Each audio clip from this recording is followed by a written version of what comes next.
iniciar também, ao mesmo tempo, no Facebook. No Facebook também já começou. Vamos esperar um pouco as pessoas começarem a chegar, começarem a perceber que, né, que iniciou já a live da Gestão Democrática na Escola, de sexta-feira, né? Sexta-feira ainda tem live, Joyce, tu não tá cansada? Não, não tô cansada. Vamos ver se a gente consegue juntar um povo aqui na sala. Ver quantas pessoas será que eu consigo juntar na sexta-feira para falar de gestão democrática, depois de uma semana exaustiva. Uma pessoa já chegou. Uma pessoa já chegou. Quem será que foi o corajoso da sexta-feira? 2, que legal. Hoje a gente vai tentar arrematar um pouco essa ideia das escolas democráticas, né? Dessa importância da escola democrática no contexto maior do país, né? Não só na questão da escola como né? Não só como a escola lida com isso, né? Mas nesse contexto maior que é do país inteiro, né? Dessa ideia de escola mais pública, né? Essa escola pública, essa escola plural. Então, vamos dar mais uns minutinhos. Ixi, minha internet está meio que travando aqui. Né? Não sei por quê. Hoje não está muito legal. Professor Pedro Magalhães, tudo bem? Vamos acenar para o professor Pedro aqui. Oi. Então, gente, que bom ter vocês aqui de novo, nessa live, né, que a gente fez durante toda a semana, nesse último dia de live, nesse último dia da semana da gestão democrática na escola. Eu estou até meio descabelada hoje, né? Por que será? Porque sexta-feira é punk, né? A gente passa uma semana no trabalho, mas essas lives me deixaram muito feliz, né? Eu fiquei muito feliz de conversar com vocês, de alcançar essas pessoas todas durante essa semana, e também de deixar essas lives, eu sei que tem gente que assiste depois, e pensa também sobre o tema e vai assistindo depois. Né? Então, hoje a gente vai falar de o tema da live é recapitulando, né, gente? Gestão democrática na escola faz diferença? Então, durante a semana, a gente falou muito sobre quais são as implicações da gestão democrática dentro de uma escola, né?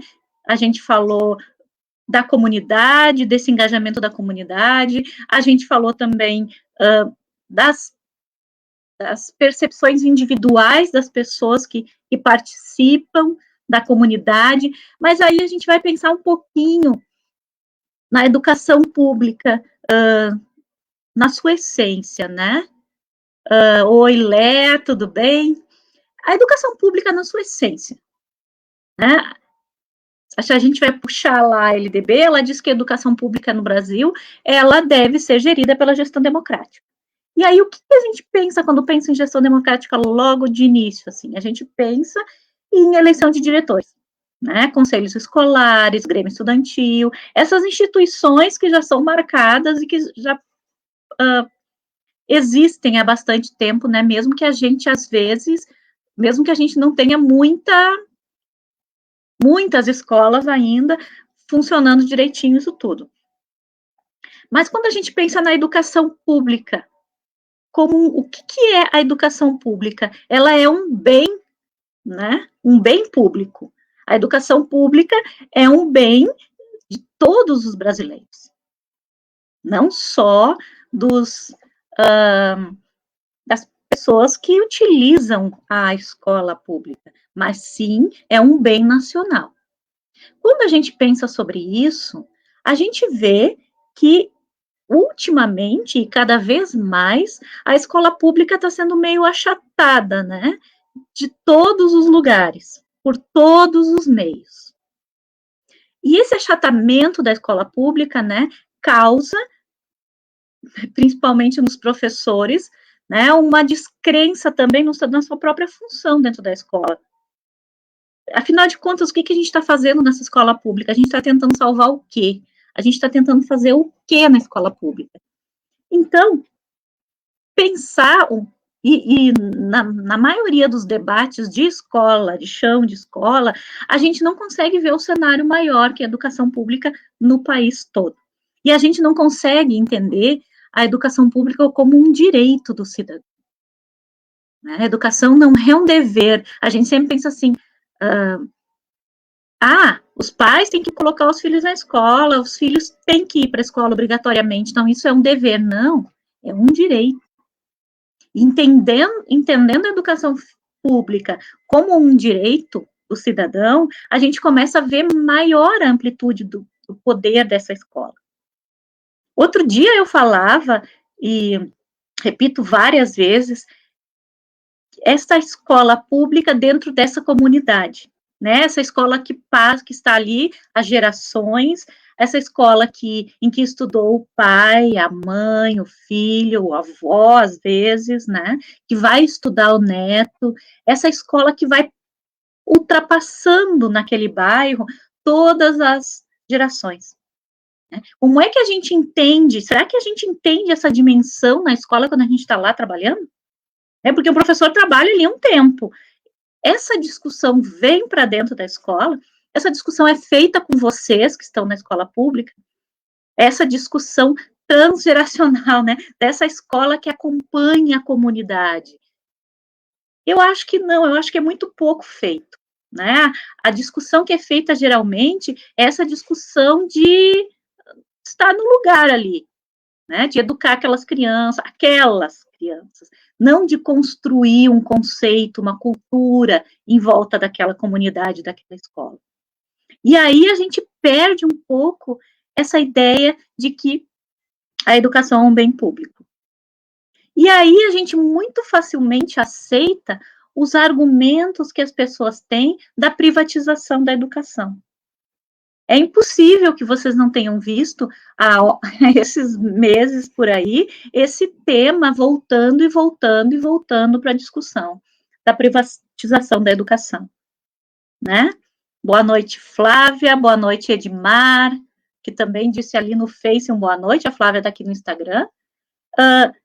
Essa discussão da privatização da escola, que é o que eu estou puxando para a gente entender a importância das escolas democráticas, ela está muito em voga aí, não sei se a gente ficar observando o que está se discutindo no Senado, na Câmara, no Ministério da Educação também, a gente vai ver que tem um empurrãozinho do mercado para que se privatize, né? Há um tempo atrás, a gente tinha um empurrãozinho do mercado para utilizar esse monte de métodos, né? Esses métodos feitos por grandes empresas, por editoras, que podem, que dizem que resolveriam o problema da educação pública, né? O problema da educação, no geral, aqui no Brasil. E aí, mas isso não chegou, né? Não conseguiu resolver, né? Não está contento ainda. Então, se começou essa discussão da privatização. E pior que a discussão da privatização, pior não sei, né? Junto com a discussão da privatização, tem essa outra discussão de, puxa vida, não tem vagas nas escolas públicas, então a gente vai começar a comprar vouchers, né? O Estado não vai mais investir nas suas próprias escolas, vai deixar o setor privado investir em escolas, e o Estado vai comprar vouchers para dar para essas crianças estudarem nas escolas privadas que tem no seu bairro. Vocês estão entendendo a dimensão disso? Como isso é perverso, de uma certa forma? Como isso vai totalmente contra a ideia da escola comunitária, né, da comunidade podendo construir seu conhecimento, podendo se enxergar dentro de uma escola? Como seria esse mundo desses vouchers, dessa privatização aí doida? Como seria, né?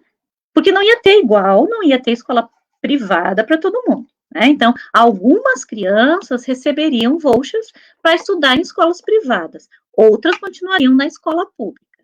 A escola pública, então, seria cada vez mais sucateada, porque o dinheiro da escola pública teria que ser dividido com esse dinheiro que vai para essa compra de vagas na escola privada. Então, vocês estão vendo esse cenário? Que cenário horroroso? A gente já tem um cenário de caos na educação pública brasileira, pela falta de investimento, estarem sempre tentando tirar investimento da escola.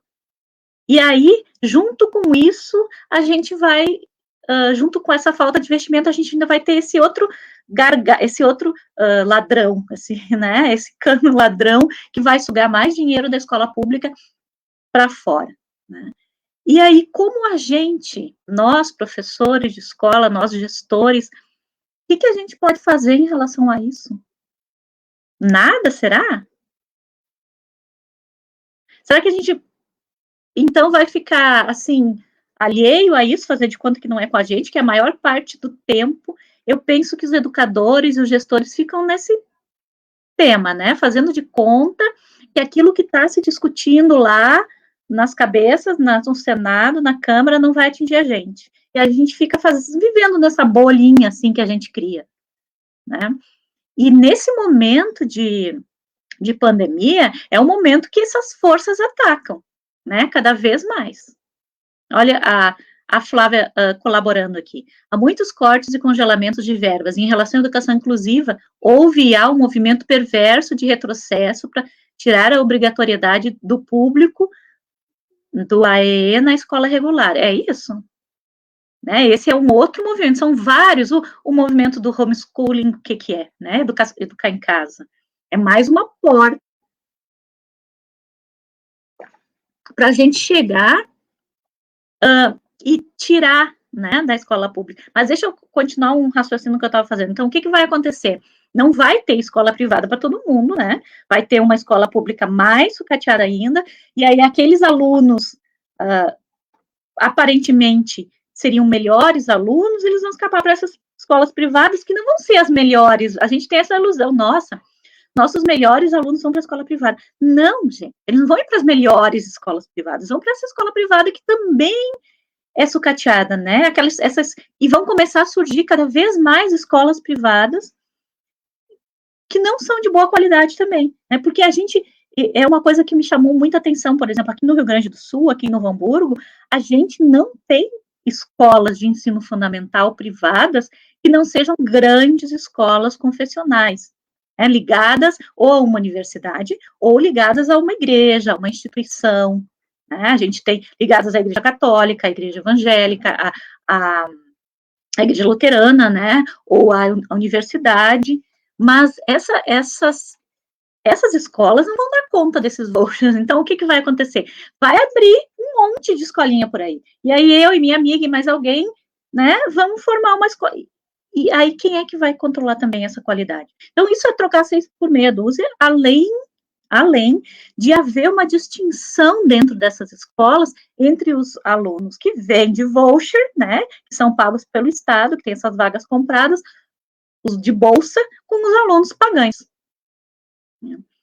E aí a gente já é uma bagunça grande, né, que está se vendo começar. Mas o que nós, da escola pública, temos para contrapor com isso? O que vocês enxergam? Alguém quiser dizer aí? O que vocês enxergam que a gente pode, com o que a gente está podendo lutar para contrapor? Não, a gente não quer isso porque nós temos esse projeto de escola, né? Eu não estou vendo. Não estou vendo. E aí a gente está vendo outro movimento perverso, que é o movimento das escolas cívico-militares, né? Esse movimento de militarizar as escolas como se o que falta na escola pública é ordem, é disciplina, né? Porque os professores não conseguem colocar ordem na escola, né? Porque os jovens não respeitam a escola, não respeitam os professores. Isso é mentira? Em alguns lugares, não é mentira. Os jovens, as crianças, a comunidade não respeita a escola. E de quem que é a culpa disso? Não é uma culpa, né? A gente não pode procurar culpados para isso. Mas eu penso que se nós começarmos a olhar para a escola de uma maneira mais democrática, se a gente começa a acreditar que a escola realmente tem que ser democrática, a gente vai começar a criar um projeto que vai contrapor a isso, né? Porque hoje eu não vejo que a gente tenha, né?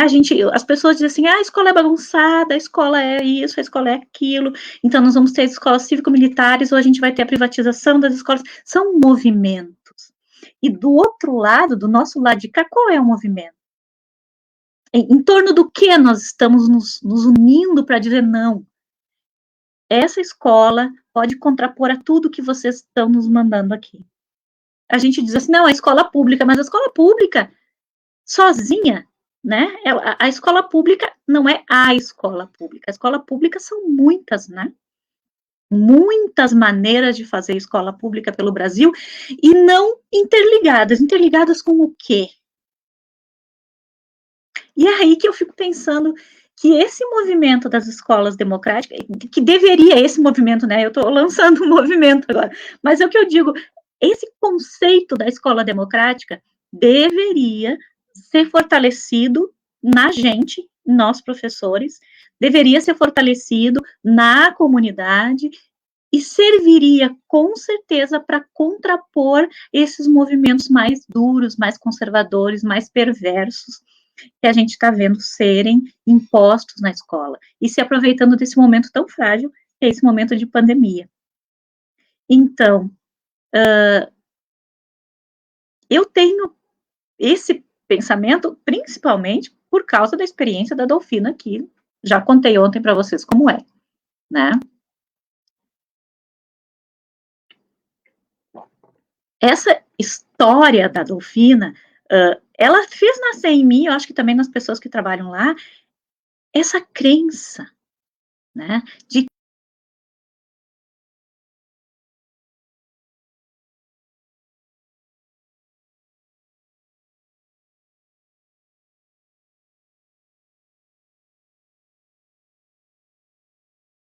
estar inclusiva, através, dando o primeiro passo com a gestão democrática.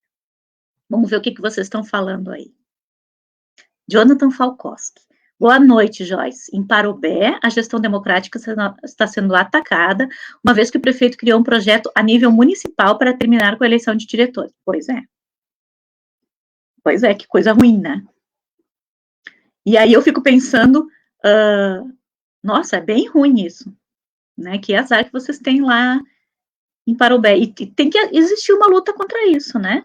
Porque, assim, eu penso que, já disse isso outras vezes, a eleição de diretores é só um passo. Mas não poderia ser terminado, porque pela LDB diz, né, que a gestão das escolas públicas é uma gestão democrática. Na LDB, na Constituição, né, é assim que deve ser. Só que esse entendimento de gestão democrática está demorando para ser regulamentado, né? Demorando muito. Né? E ter os diretores de escola como é que eu vou dizer, cargos de confiança do prefeito, é uma coisa estratégica, né? É uma sacanagem estratégica para segurar toda. Por quê? Porque a escola pública não tem poder? Não. A escola pública tem muito poder, mas a gente não está enxergando esse poder, não está sabendo usar, né? E não só esse poder. Aí vocês estão dizendo, a Joyce está revolucionária, né? Ela quer fazer, acha que a escola vai fazer uma revolução. A revolução é dentro da própria escola. A revolução é quando essa escola e essa comunidade compreende que é capaz de aprender, que pode ter sucesso, que merece sucesso, que não é nem um pouquinho diferente de qualquer outra criança de escola privada. Que essas crianças, que essa comunidade tem direito a uma escola de qualidade. E que essa escola de qualidade tem que ser feita dentro dessa própria comunidade, a partir desse olhar que a comunidade traz sobre o mundo, sobre o conhecimento. Não dá para a gente achar que a gente consegue construir uma escola democrática importando um olhar de fora para dentro, né? E usando um olhar de fora para dentro. Então, é isso que as escolas democráticas compreendem, uma escola que olha para dentro de si, né? A Flávia diz assim que esse movimento não é nada inocente, né? Algumas instituições privadas, escolas especiais, confessionais, querem receber verbas, mas este é outro debate, assim como a EJA, que cada vez mais recebe menos investimentos, também tem isso. Esses conhecimentos deveriam perpassar nos debates das escolas, nas escolas, nessa perspectiva da gestão democrática.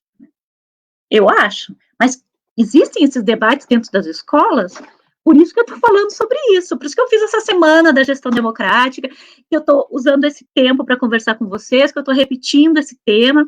Esses debates têm que chegar nas escolas, né? Os professores das escolas públicas têm que compreender que não é sozinhos, que a nossa função não é só ensinar um conteúdo, não é só derramar um conhecimento sobre esses alunos. Não, a escola pública, ela precisa construir o futuro do nosso país. É muito, muito, muito, muito mais do que ensinar 2 mais 2. Né? Só que a gente é tão oprimido, e aí, por isso que a discussão da escola democrática, as discussões democráticas dentro da escola são importantes. Porque os professores são tão oprimidos, eles sofrem tanta pressão, eles são tão desvalorizados que eles acabam não acreditando neles, e não acreditando na escola, e não acreditando nos seus alunos. Isso é cruel demais. Mas é o que está acontecendo. Né? E o que vem acontecendo há muito tempo, não é que está acontecendo agora, mas agora a gente está vendo que as forças estranhas à escola pública são muito maiores, são muito mais potentes, estão se utilizando da gente. Um professor que não compreende o que é a essência da escola pública, ele vai ser facilmente manipulado por essas ideias, né, que vêm de fora. Ah, não, se a gente conseguisse, o meu município comprar um projeto de algum instituto, ou comprar, ou receber, ou adotar um projeto de algum instituto aí grande, uma assessoria que venha e diga para os professores como é que eles têm que ensinar, e os professores vão ser só meros repetidores, meu município vai melhorar, minha escola vai melhorar, vai crescer, as crianças vão aprender. Né, porque eu, professor, não sou capaz de ensinar essas crianças. E aí a nossa autoestima vai cada vez mais para baixo, né? Ou a gente acha que a gente não é capaz de ensinar, ou pior, a gente acha que essas crianças não são capazes de aprender. Pior ainda, a gente acha que essas crianças não merecem aprender. Enquanto, são essas discussões tão tristes, não estou nem achando a palavra para dizer agora, são essas discussões que fazem com que a gente fique se debatendo na escola, não sai para nenhum lugar. Existem problemas nas escolas públicas? Claro que existem. Existem muitos problemas. Existem escolas que estão tentando resolver? Existem. Existem exemplos de escolas democráticas? Claro que existem. A Dolfina é um exemplo, é onde eu trabalho, mas existem muitos outros exemplos ainda que não que é procurar na internet escolas democráticas, vocês vão começar a achar também outros exemplos, existem, mas a gente é espaçado, não é ligado, né? Não existe um Congresso Nacional das Escolas Democráticas. Existe? Não existe, mas deveria existir, ó, é uma luta minha, quem sabe, para o ano que vem, um Congresso Nacional das Escolas Democráticas. Escolas mexem, né, com a sua comunidade, que trabalham com essa participação. Então, eu tenho lido muito sobre isso, né, além do meu trabalho na escola, eu tenho lido muito. E aí, né, meu professor do mestrado, que eu tenho o prazer de ter iniciado esse ano na URGS, me deu esse livrinho simples aqui, pequenininho, antigo, que se chama Escolas Democráticas, do Michael Apple. Gente, esse livro é maravilhoso. Ele clareia um monte de coisas para a gente, os argumentos dessa escola democrática. Né? Eu até tenho algumas coisas para falar para vocês, assim. E estou falando, né? Muitas coisas que eu estou falando são coisas que eu também percebi que eram ditas aí dentro desse livro. Né? E também outras leituras que eu tenho feito, que falam sobre justiça curricular, né, da Cornell. Essas leituras também não chegam na escola, não chegam para a gente, né, nós de escola pública. Que tipo de leitura a gente está fazendo para poder entender esse tempo? Não sei, né, que tipo de leitura a gente está fazendo. A gente está lendo? Não, o que a gente está lendo agora?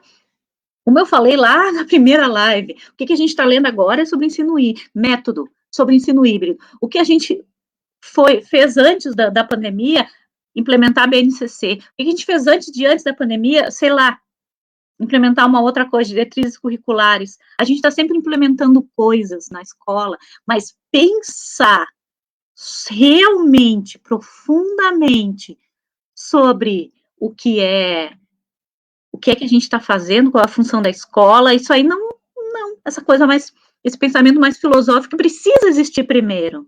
A gente precisa saber o que está fazendo, a gente precisa entender a grandiosidade da escola pública no contexto da educação brasileira e entender esses pressupostos que vêm desse acreditar que essas crianças, essas famílias, classes populares, crianças mais vulneráveis, precisam ter um espaço feito para elas.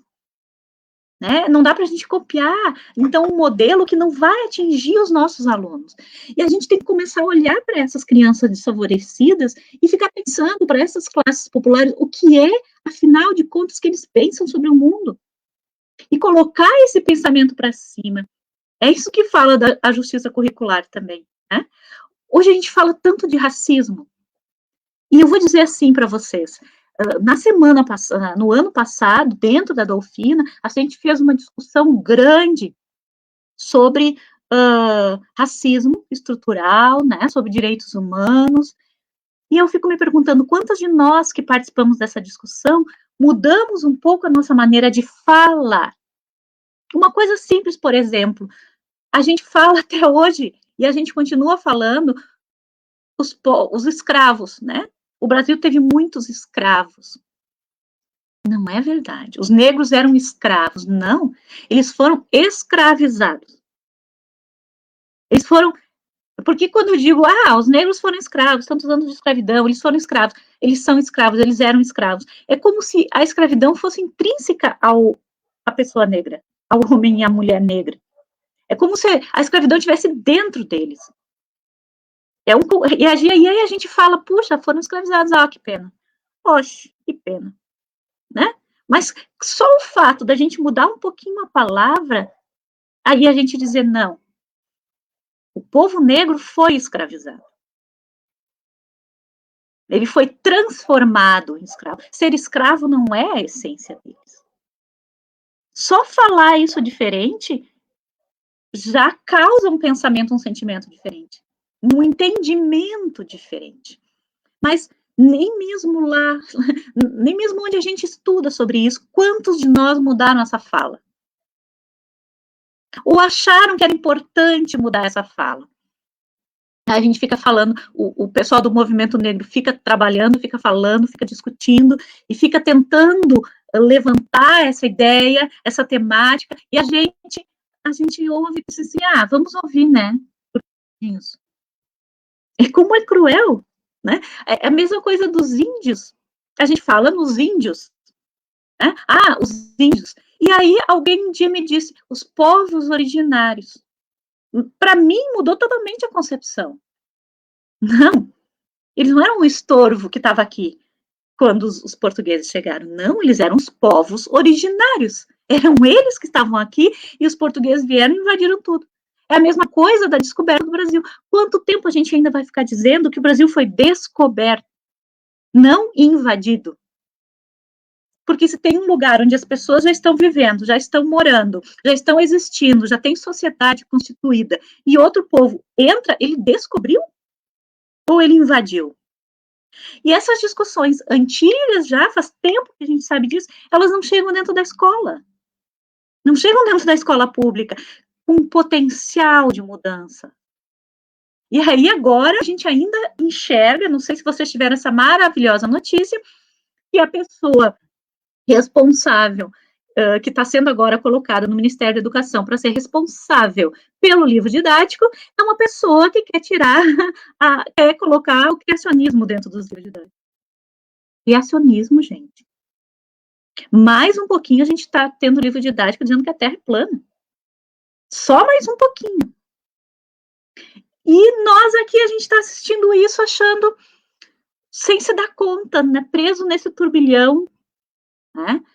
Então, essa fala, essa conversa, essa doideira que eu fiz essa semana, a semana inteira falando de gestão democrática, é para começar a pensar sobre isso. O que é que nós vamos fazer realmente para contrapor? Qual é a teoria que nós vamos pegar para contrapor essa teoria toda de que a escola pública realmente é uma porcaria, a escola pública não tem solução que venha de dentro da própria escola e que a gente tem que colocar soluções, né? Nossa, deu uma coisa aqui no meu computador, não sei o que foi, vamos ver. Então, e aí, ao mesmo tempo, está acontecendo isso que o Jonathan falou que está acontecendo em Parobé agora, acabar com a eleição de diretores. E tem gente, eu acredito, que dentro do grupo de professores que acha que a eleição para diretor é só uma confusão. Aí nem precisava, né? Aí dá umas brigas dentro da escola, que coisa chata, né? Aí um colega fica contra outro colega, né? Acaba com essa família que a gente tem dentro da escola. E aí a gente vai tomando, né? Tempo, porque esse pensamento de escola como um lugar de pessoas boas, que todo mundo tem que se acordar, todo mundo tem que ser feliz, e que não pode ter tensão, né? Que não, daí se não tem tensão, não tem discussão de nada, tudo fica tudo plano, né? Olha que coisa linda. Mas essa escola linda, maravilhosa, clean, que não tem conflito entre os professores, né? Às vezes tem 10% de reprovação, tem 12 a 15% de defasagem de idade série uns alunos, mas isso sabe como é que é, né, Joyce? Tem crianças que não aprendem, né? Essa comunidade aqui é muito carente, tadinhos. Aí eles não aprendem, aí eles reprovam, olha só. Essas conversas a gente vê na sala dos professores, a gente vê nas comunidades, a gente vê nas reuniões, né? E é isso que esse pensamento da escola democrática quer se levantar. Não é assim. Educação pública é direito. E as crianças, todas as crianças, são capazes de aprender. Eu acho que acreditar nisso é quase uma revolução. Acreditar que todas as crianças são capazes de aprender. Acreditar que é possível ensinar a todos. E eu tenho visto isso em várias vezes. Eu vou conversar em escolas e converso sobre diversos assuntos com muitas pessoas. E eu escuto algumas coisas assim. Eu fui numa prefeitura aí, num seminário, falar sobre o bloco pedagógico, né? O que a coordenação pedagógica pode fazer para fortalecer esse período de alfabetização. Acho que é um tema muito interessante. Eu gosto de falar nisso. E quando me convidaram para eu falar, assim, porque no período que eu ganhei o prêmio em 2019, as pessoas meio que me procuravam para eu falar qualquer coisa, né? Que eu fosse lá falar, né? Porque, tinha ganho o prêmio, então eu podia ir lá falar qualquer coisa. Mas eu tentava, ou falar do projeto da Dolfina, do Aprender a Compartilhar, ou tentava encontrar exatamente o que é que eles queriam. Então, nessa prefeitura, eu fui falar sobre, então, esse bloco pedagógico e como a coordenação pedagógica poderia atuar numa escola para fortalecer os professores e fortalecer esse bloco. E aí, quando eu começo a contar como é que surgiu esse bloco pedagógico que os alunos não reprovam no primeiro e terceiro ano, leis, essas coisas, e aí eu disse assim, meio que uma brincadeira, puxa, né, é que tem até hoje tem gente que ainda é viúvo do direito de reprovar no primeiro ano. Mas um monte de gente na sala. Eu sou! Eu fiquei pensando assim, meu Deus. Quer dizer, em um determinado momento as pessoas não podiam mais reprovar os alunos no primeiro ano, e aí, no segundo ano, e aí acham que não precisa mais ensinar, que não são mais capazes de ensinar, porque não pode mais reprovar. Isso é o pensamento de uma escola que não é democrática, de uma escola que não tem processos de discussão, que não tem participação coletiva, que não se enxerga, né? Uma das coisas da gestão democrática não é só fazer assembleia, mas é se enxergar, é que nessas assembleias a gente se enxerga, a gente olha para dentro, a gente vê o que existe, e aí consegue transformar, Então, esse projeto coletivo é o que transforma. O projeto coletivo é o que nós podemos usar para contrapor a esses pensamentos malucos aí que vem vindo de privatização e tudo mais que eu já falei, né? Esse pensamento democrático, essa proposta democrática. Então, essa semana toda eu falei sobre isso.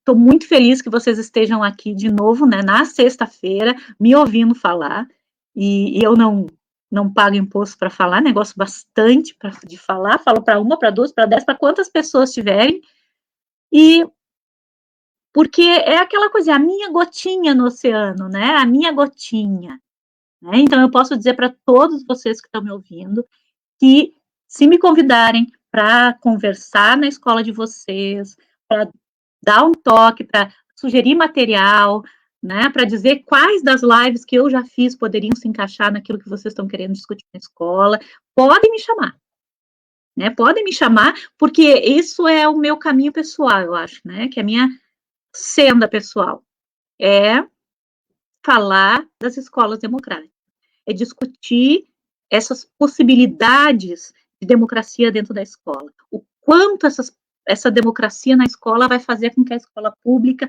cresça, apareça e realmente faça a sua função social, que é educar os brasileiros, todos, né? E esse tema nunca gasta, né, gente? Por quê? Porque vocês sabem muito bem que o tema passa batido. Então, falar sobre gestão democrática, sempre que me convidarem, eu vou falar.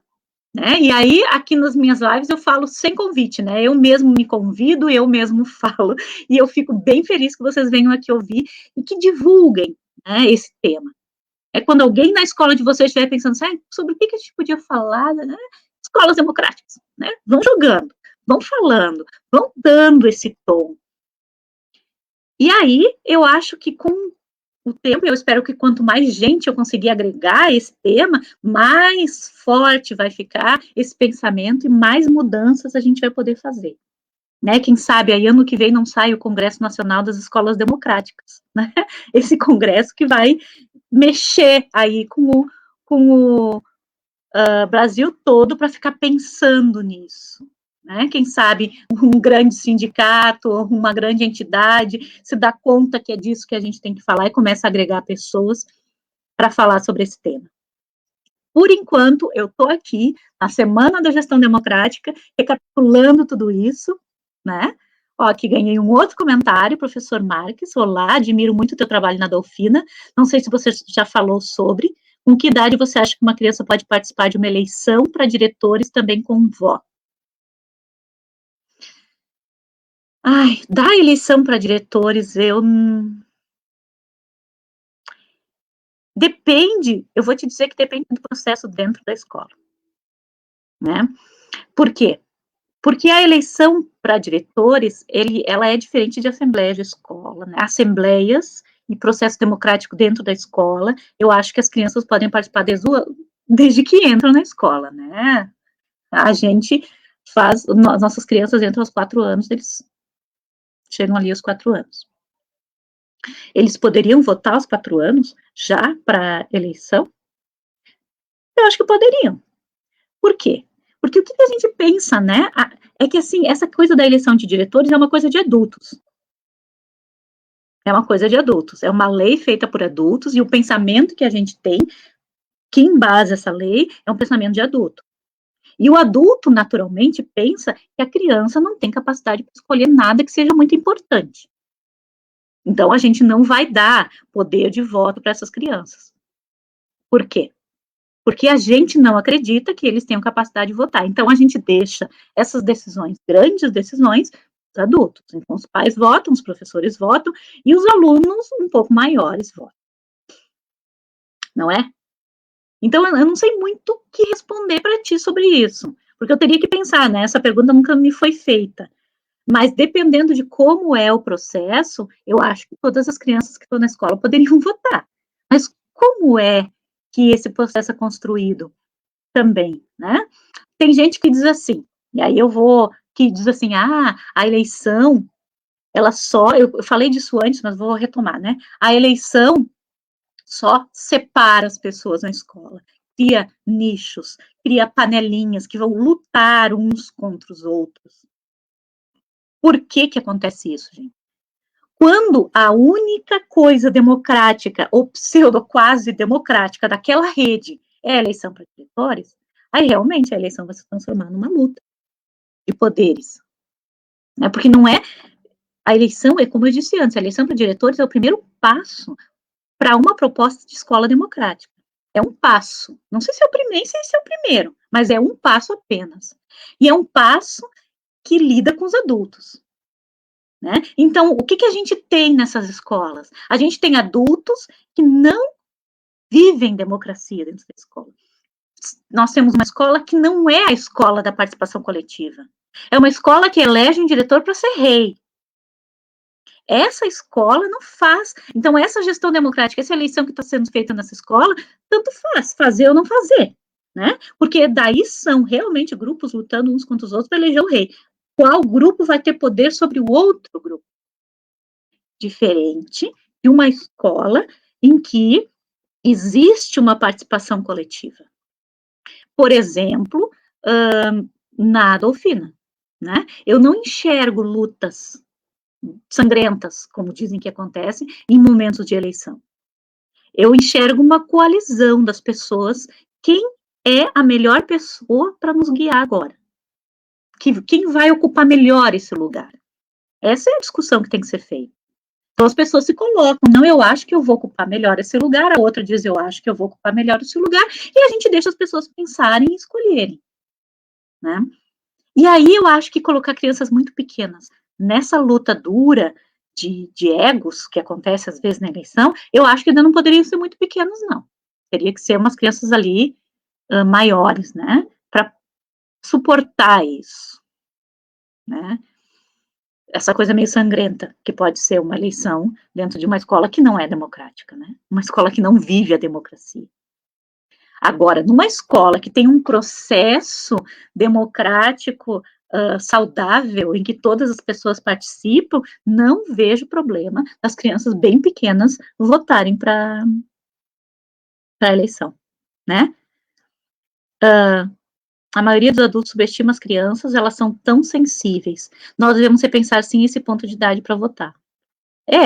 Mas a gente tem que repensar junto, né, Flávia, isso que eu falei. Como é que essa eleição está se constituindo, né? Porque uma rede que, então, só dá a eleição para diretor é meio cruel também, né? É cruel também com seus...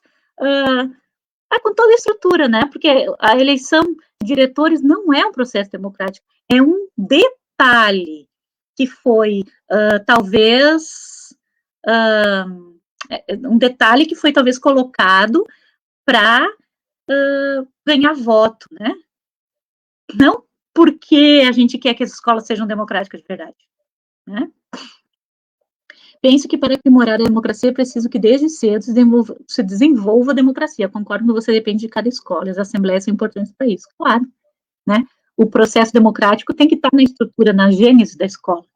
A participação coletiva, a escolha, né? Veja bem, não é só os processos democráticos de escolha de pessoas, não é só isso que tem que ser democrático. A sala de aula tem que ser democrática, o currículo tem que ser democrático, os professores têm que ter posturas democráticas. Tudo isso tem que se somar para a gente ter uma escola democrática. E o que a gente tem visto nesses lugares, né, são só pinceladas de democracia para fazer de conta, para a gente achar, puxa vida, é democrático. Mas não é, né? Enquanto tem um monte de criança reprovando, enquanto essas crianças estão achando que elas não são capazes de aprender, o que tem de democracia nisso? Enquanto a voz delas não é ouvida, enquanto a gente acha que elas são incômodos, As crianças mais pobres, mais vulneráveis, são incômodos na escola. Enquanto esse pensamento se constitui, tanto faz se a direção é eleita ou é indicada. Faz diferença? Não, não. Né? Porque é só uma maneira de colocar um rei para governar esse espaço autoritariamente, né? Então, estou adorando falar com vocês, adorei agora que começou, está chegando para o final da live, as pessoas começaram a perguntar mais, né? A Cláudia está dizendo parabéns, suas lives são muito produtivas e construtivas, eu espero isso. Eu espero que o Jonathan lá de Parobé consigam reverter isso, né? E depois de reverter isso, que lutem processos democráticos dentro das escolas. Então, quem quer conhecer como que funciona na Dolfina, pode ver a live de ontem, pode entrar no site da Dolfina, dolfina.com.br, que é aonde a gente descreve, né, como funcionam os processos democráticos dentro da Dolfina. A gente tem os documentos da conferência para vocês poderem bisbilhotar, e a gente tem um monte de coisas lá no site, né? Tem aulas públicas, tem recreio cultural, tem esses que a gente fez, essas coisas que a gente criou nesse momento de pandemia, de afastamento, que foram as aulas públicas e a FIC em casa, né? A iniciação científica em casa, tudo isso foi fruto dessa loucura que a gente estava vivendo, né, sem estar dentro da escola, né. A Flávia está perguntando que partido é prefeito de Parobé. Não sei. Jonathan, se você ainda está aí, Jonathan Focoski, aí no Face, eu estou falando em 2 aplicativos, está aí no Face, me diz de que partido que a Flávia quer saber. Partido do prefeito de Parobé. Prefeito, né, Parobé. Vamos ver se ele escreveu, eu te respondo, tá? Então, a gente está chegando ao final, eu tenho que dizer para vocês que tem um formulário de chamada, não tem problema, assim, se esse formulário está dizendo, o dia da live é errado, né? Não tem problema, porque quando vocês se inscrevem, aparece a data que vocês se inscreveram, então daí eu sei que palestra vocês assistiram, que conversa vocês ouviram. Vamos ver se eu consigo colocar agora aqui, não vão embora ainda.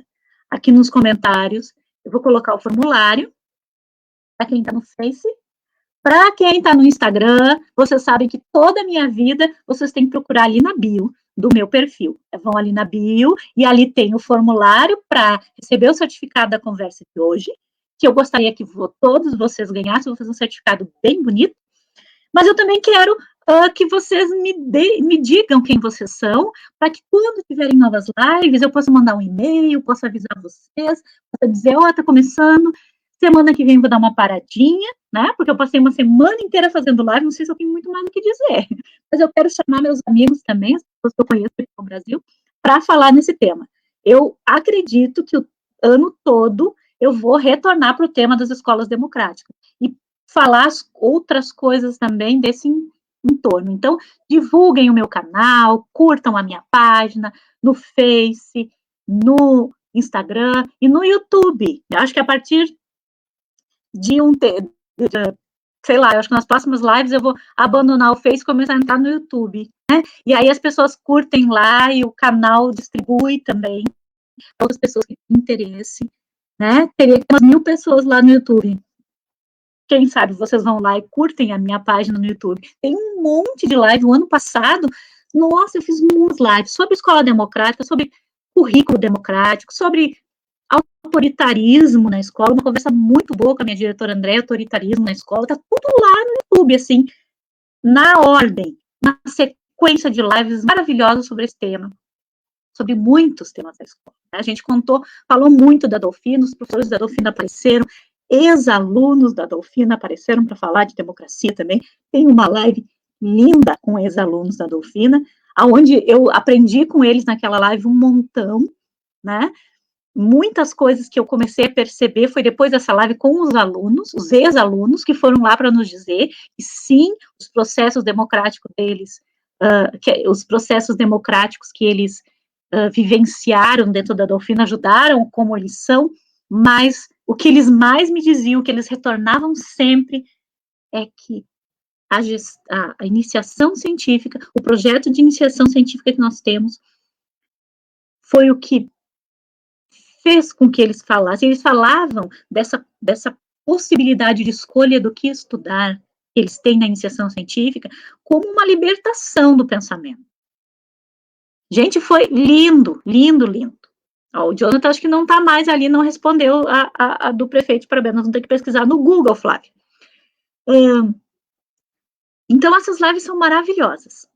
E aí eu tenho também, vou colocar também aí no Instagram, é só chegar na bio também do curso, que ainda está aceitando inscrições, que vai começar no dia 25, se eu não me engano, até o dia 20, ainda estou aceitando inscrições para esse curso, de pessoas sozinhas ou de grupos, né? Se você tem 3 pessoas da sua escola, aí dá mais desconto ainda, é um monte de desconto, são 6 encontros presenciais, esse curso de gestão, e a gente vai falar sobre o geral da gestão democrática, mas também sobre possibilidade de cada escola que estiver ali representada. Como é que a gente vai movimentar? Então, esse curso é quase uma tutoria. É um curso que eu estou muito feliz em dar, estou louca para começar. E eu acho que vocês poderiam entrar ali, né? Quem está no Face, deixa eu conseguir aqui. Quem está no Face, eu vou colocar o link do curso, da página que eu estou explicando o investimento para o curso, eu estou explicando também, aqui, ó, eu coloquei aqui, site do curso. Se não dá para clicar direto ali, dá para copiar e colar no navegador, vocês vão chegar lá também, tá?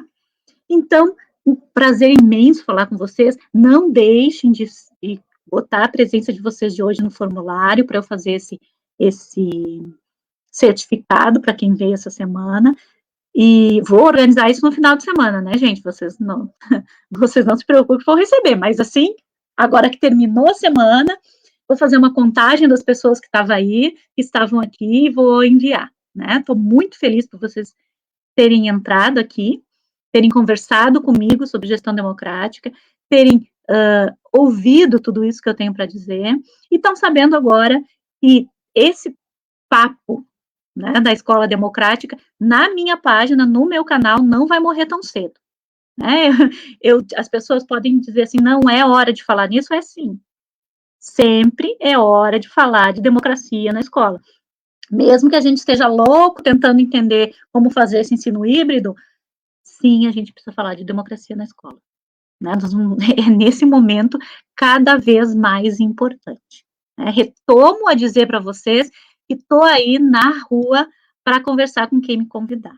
Né? Eu geralmente, convites para conversar nas escolas eu não cobro, né? Eu faço de graça, eu falo de graça aqui na live, porque eu não vou falar de graça no grupo. Só o curso que tem o investimento, porque o curso demanda muitas horas do meu dia, né? E aí também não sei se eu consigo ficar fazendo curso, né, sem ter nenhuma remuneração por isso, mas o curso vai valer a pena. Quem tiver coragem de se inscrever, acreditar, puxar uns colegas da escola aí e pensar numa escola democrática, né? Um abraço para a Leia, muito bom para participar das lives, que bom. Vão trazendo gente e fiquem atentos, né? Que daqui a pouco estou lançando outra live, chamando outro convidado e fazendo outra festa aí nessa página. Né? Sempre às 7h30, um horário meio assim, 7h30 é a hora que eu acho que tem que entrar uma live no ar. Beijo para vocês, no coração. E deixa eu sair aqui do Face. Tchau, pessoal do Face. Não esqueçam de preencher o formulário e dizer tchau para vocês.